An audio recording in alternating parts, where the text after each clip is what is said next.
आपका बहुत बहुत धन्यवाद। मेरा नमस्कार आप सबको। आज देश के लोकप्रिय प्रधानमंत्री श्री नरेंद्र मोदी जी का 72वां जन्मदिन है और इस मंच से हम सबकी ओर से हम उनको अपनी शुभकामनाएं देते हैं, हार्दिक शुभकामनाएं देते हैं और ईश्वर से प्रार्थना करते हैं कि देश के प्रधानमंत्री मोदी जी दीर्घायु हों और स्वस्थ रहें। एक प्रचलन है देश में जहां पर हर प्रधानमंत्री के जन्म दिवस को एक प्रतीकात्मक रूप में मनाया जाता है। बच्चों से बहुत प्यार था तो चाचा नेहरू के जन्मदिन को बाल दिवस के रूप में मनाया जाता था। मुझे लगता है इंदिरा जी का जो अदम्य साहस था और जो उन्होंने किया उसको कौमी एकता दिवस रूप में मनाया जाता है। राजीव जी का जन्मदिन सद्भावना दिवस के रूप में मनाया जाता है। अटल जी का जन्मदिन सुशासन दिवस के रूप में मनाया जाता है। तो आज का भी दिन बेहद खास है। मोदी जी का जन्मदिन है, प्रचंड बहुमत हासिल कर प्रधानमंत्री बने हैं, तो उनकी उपलब्धियों की खूब चर्चा हो रही है। लेकिन समझ में नहीं आता कि मोदी जी ने इतना कुछ कर दिया युवाओं के लिए और उसके बाद भी देश के युवा आज इस जन्मदिन को राष्ट्रीय बेरोजगार दिवस के रूप में मना रहे हैं। किस बात का आभार व्यक्त कर रहे हैं? राष्ट्रीय बेरोजगार दिवस के रूप में 17 सितंबर जो मोदी जी का जन्मदिन है, इस साल नहीं पिछले साल भी, उसके पिछले साल भी, कुछ सालों से मनाया जा रहा है। तो कहीं ना कहीं ये चिंता बड़ी है और ये चिंता सरकार को और प्रधानमंत्री को समझनी पड़ेगी। भारत विश्व का सबसे युवा राष्ट्र है। हमारे यहां औसतन आयु विश्व में सबसे युवा है और उसके बाद भी हमारे यहां कामकाज करने वाले उम्र वर्ग में 60% लोग in the working age population, 60% लोग या तो काम नहीं कर रहे हैं या काम ढूंढ नहीं रहे हैं, इतने हताश हो चुके हैं। 60% लोग in the working age population, 60% are either not working और नॉट लुकिंग फॉर एम्प्लॉयमेंट। भयावह स्थिति है। 20 से 24 वर्ष की आयु में युवा बिल्कुल 42% बेरोजगार हैं। तो अगर ये भयावह स्थिति नहीं है तो और क्या होगी? और नहीं, ना आप कोरोना के पीछे छुप सकते हैं, ना आप रशिया यूक्रेन युद्ध के पीछे छुप सकते हैं, क्योंकि सच तो यह है कि कोविड का पहला केस आने से पहले हमारी आर्थिक मंदी, हमारी अर्थव्यवस्था चरमरा गई थी और बेरोजगारी 45 साल में सबसे ऊंचे स्तर पर पहुंच गई थी। हालिया आंकड़ों के मुताबिक बेरोजगारी की दर 8.3% है। एक डेवलपिंग इकोनॉमी के लिए और एक युवा राष्ट्र के लिए अगर इससे बड़ा रेड लेटर प्रायोरिटी और कुछ नहीं हो सकता है। और ऐसा क्यों है? ये युवा क्यों मना रहे हैं इसको राष्ट्रीय बेरोजगार दिवस के रूप में? मुझे लगता है वो मायूस हैं। मोदी जी ने क्योंकि वादे बहुत बड़े किए थे।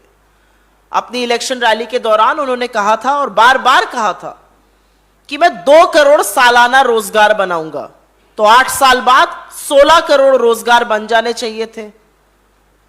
16 करोड़ रोजगार तो नहीं बने, 22 करोड़ नौकरियों के आवेदन जरूर आए और उसमें से नौकरियां सिर्फ और सिर्फ 7 लाख लोगों को मिली। और बेरोजगारी का ये जो पहाड़ है, ये 2 विषयों से और भी ज्यादा बड़ा टूट पड़ रहा है।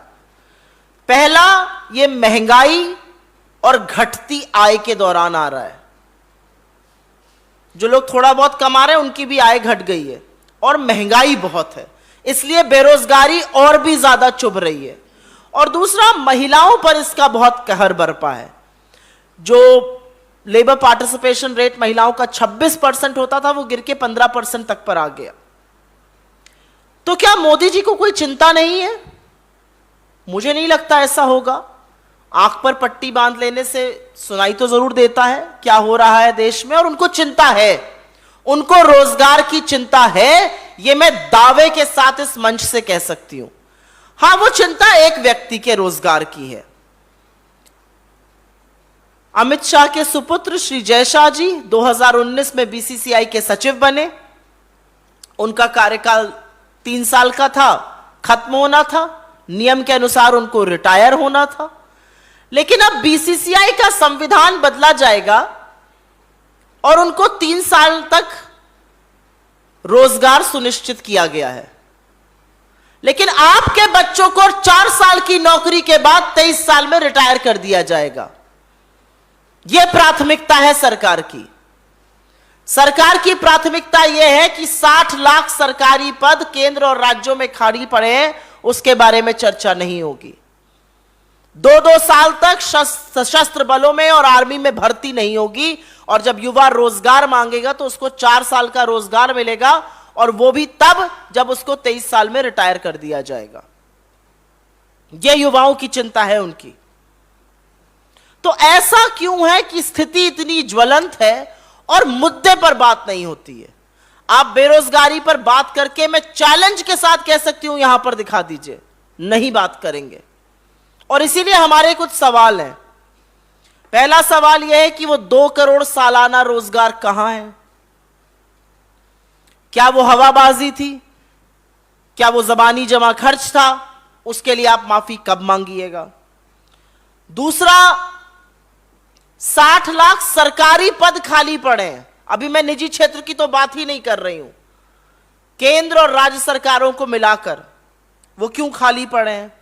तीसरा, बड़ा रोजगार बनाने वाले जो उपक्रम होते हैं वो एमएसएमईज होते हैं, लघु मध्यम सूक्ष्म उद्योग जो होते हैं, वो बैकबोन ऑफ द इकोनॉमी होती है, वो बड़ा रोजगार बनाती है। उनके लिए क्या प्लान है? उनका पैसा बकाया है? डिमोनेटाइजेशन, पहले नोटबंदी के दौरान उनको मारा गया, अब उनका पैसा, तमाम पैसा बकाया है। वित्त मंत्री जो कहती हैं वो कोई सुनता नहीं है।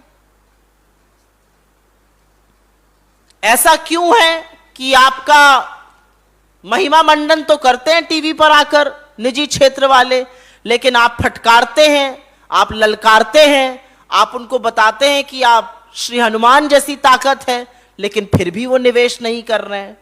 ऐसा क्यों है? क्या उनको आपकी नीतियों पर भरोसा नहीं है?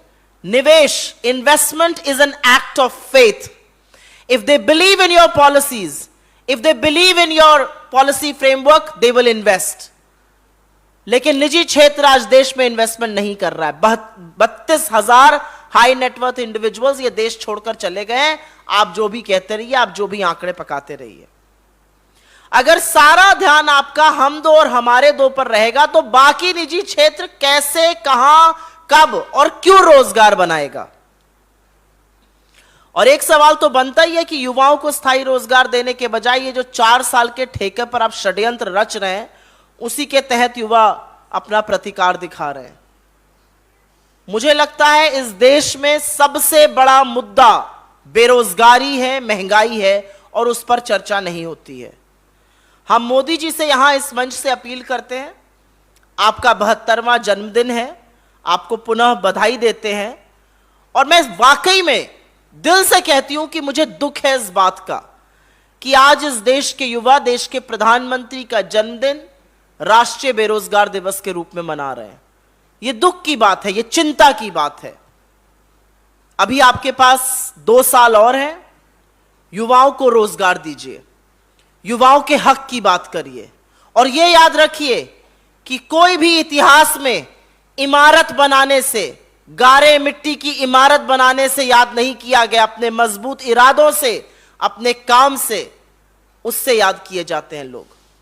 इमारत नहीं, इरादा बुलंद करिए। जिस रोजगार का आपने प्रण किया था वो रोजगार दीजिए, क्योंकि यह दुख की बात है कि देश के प्रधानमंत्री के जन्मदिन के अवसर पर इस देश का युवा राष्ट्रीय बेरोजगार दिवस मना रहा है। आपके सवालों का स्वागत है।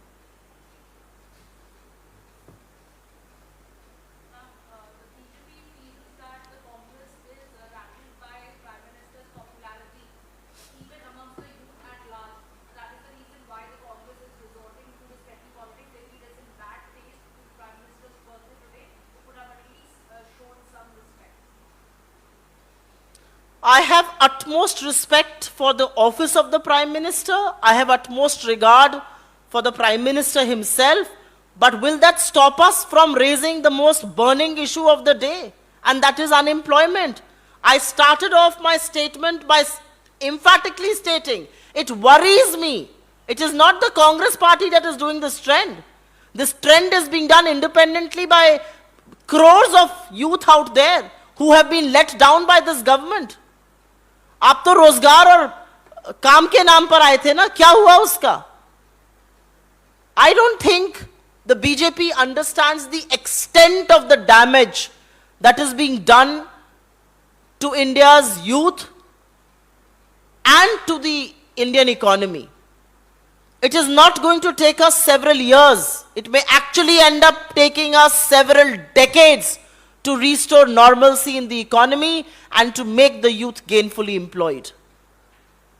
I think the BJP needs to get its head out of the sand. Smell the coffee out there. इस देश का सबसे बड़ा मुद्दा बेरोजगारी है, और ये बेरोजगारी का जो ट्रेंड है, जो राष्ट्रीय बेरोजगार दिवस है, ये हम नहीं, ये देश के युवा मना रहे हैं. चिंता का विषय है, ये दुख का विषय है.